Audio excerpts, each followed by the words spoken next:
Afrika, sebuah benua yang menjadi lambang dari alam liar yang perkasa. Di sini, raksasa seperti gajah dan badak berkuasa, sementara kumpulan pemangsa seperti singa, macan tutul, dan cita menjelma menjadi pasukan pemburu yang mematikan. Benua ini adalah rumah bagi para raja dan ratu di dunia hewan. Tapi muncul sebuah pertanyaan. Di tengah semua kekayaan dan keberagaman predator puncak ini, di manakah harimau? Mengapa kucing besar berloring ini, yang kekuatan dan keganasannya tak diragukan lagi, sama sekali tidak meninggalkan jejaknya di tanah Afrika?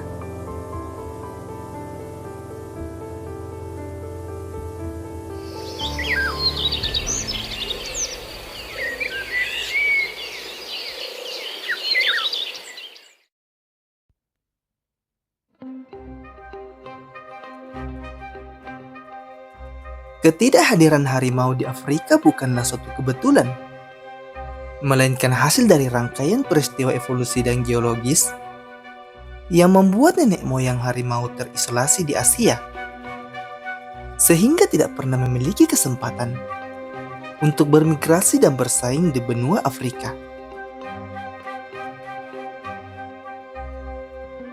Pertama, kita melihat dari sisi evolusi. Cerita kita bermula di dataran tinggi Tibet. Di sini, Panthera piliteiae hidup sebagai salah satu anggota genus Panthera paling purba yang pernah ditemukan. Fosil tengkorak parsial yang ditemukan di Tibet ini diperkirakan berusia 4,1 hingga 5,9 juta tahun. Ini menjadi bukti yang krusial. Bukti bahwa genus Panthera sudah berevolusi di Asia pada akhir Miosen. Panthera piliteiae bukanlah kucing besar yang mengesankan seperti keturunannya. Ukurannya sebanding dengan macan tutul awal modern. Namun ia membawa cetak biru genetik yang akan melahirkan raja-raja kucing di masa kini. Namun yang paling penting dari penemuan ini adalah fakta yang menegaskan bahwa Asia adalah tempat kelahiran genus Panthera, bukan Afrika yang selama ini diyakini. Dari Panthera purba ini, pohon keluarga Panthera mulai bercabang. Sekitar 2-3 juta tahun yang lalu, pada masa Pliocene, garis keturunan yang akan menjadi Panthera modern mulai berpisah.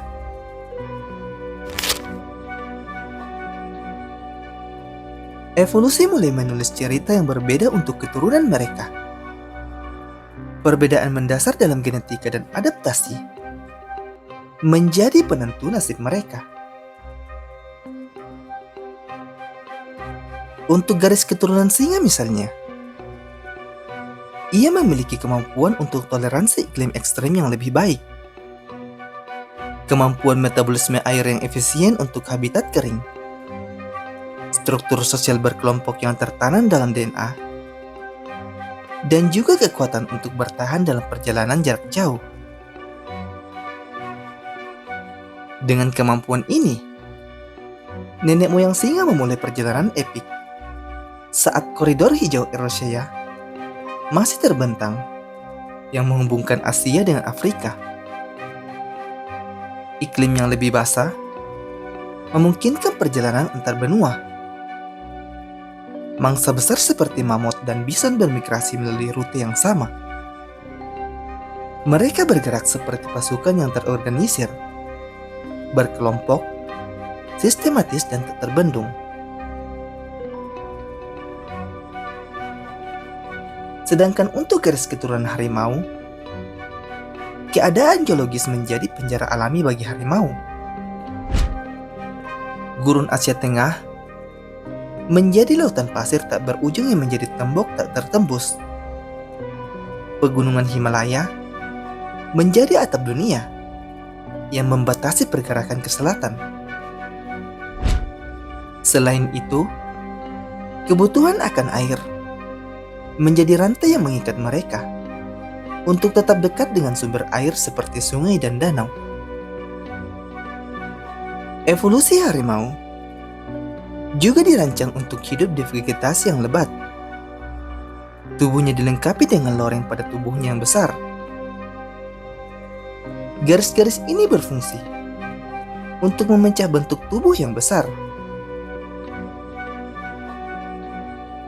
Di dalam hutan, cahaya yang menembus kanopi daun menciptakan pola bayangan yang mirip dengan pola loreng. Hal ini membuat siluet harimau menjadi tidak jelas dan sulit dibedakan dari latar belakangnya. Saat harimau mengendap-endap di antara rumput tinggi dan semak belukar, lorengnya menyatu sempurna dengan batang-batang dan bayangan di sekitarnya. Ini membuatnya hampir menghilang dari pandangan mangsanya, seperti rusa, kijang, atau babi hutan. Dengan seluruh proses evolusi yang tertanam pada nenek moyang harimau, ia tidak bisa melakukan seperti nenek moyang singa lakukan. Selain itu, hutan dan semak belukar Asia dari waktu ke waktu semakin lebat dan ideal. Mangsa khusus Asia seperti rusa dan babi hutan melimpah. Hal ini membuat harimau hanya dapat bermigrasi ketika memiliki jembatan hutan yang lebat. Sebagian dari mereka menuju hutan-hutan Siberia yang dingin. Disinilah seleksi alam mulai bekerja. Harimau yang memiliki bulu lebih tebal dan ukuran tubuh lebih besar mampu bertahan dari hawa dingin, melahirkan subspesies harimau terbesar, harimau Amur. Sementara itu, kelompok lain bergerak ke barat dan selatan, melalui semenanjung Indochina, menuju anak benua India. Di sini mereka menemukan hutan yang lebat dan padang rumput yang kaya mangsa. Di sanalah mereka berevolusi menjadi harimau Bengal, subspesies yang paling banyak populasinya saat ini. Perjalanan paling menakjubkan terjadi selama zaman es. Saat permukaan air laut turun drastis, terbentanglah jembatan darat Sundaland, hamparan daratan yang menyatukan Pulau Sumatera, Jawa, Bali, dan Kalimantan dengan daratan Asia Tenggara. Melalui jembatan purba inilah harimau berjalan kaki hingga mencapai ujung tenggara benua. Mereka mulai mendiami Sumatera, Jawa, dan Bali, kemudian beradaptasi dengan kehidupan di hutan hujan tropis yang lebat, menjadi subspesies yang lebih kecil dan gelap, seperti harimau Sumatera. Satu kelompok lain sempat menyebar ke arah barat, mencapai Iran, Kaukasus, dan bahkan sampai Turki Timur. Kelompok ini kemudian berevolusi menjadi harimau Kaspia. Namun perjalanan mereka terhambat oleh laut, pegunungan, dan juga gurun. Populasi barat ini kemudian akhirnya terisolasi, dan sayangnya dinyatakan punah pada akhir abad ke-20.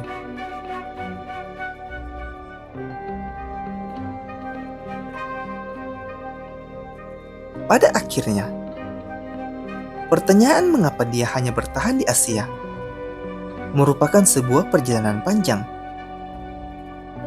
Dia menjelajah sejauh yang dia bisa, menguasai setiap sudut Asia, mulai dari hutan dari Siberia hingga pulau-pulau tropis di selatan.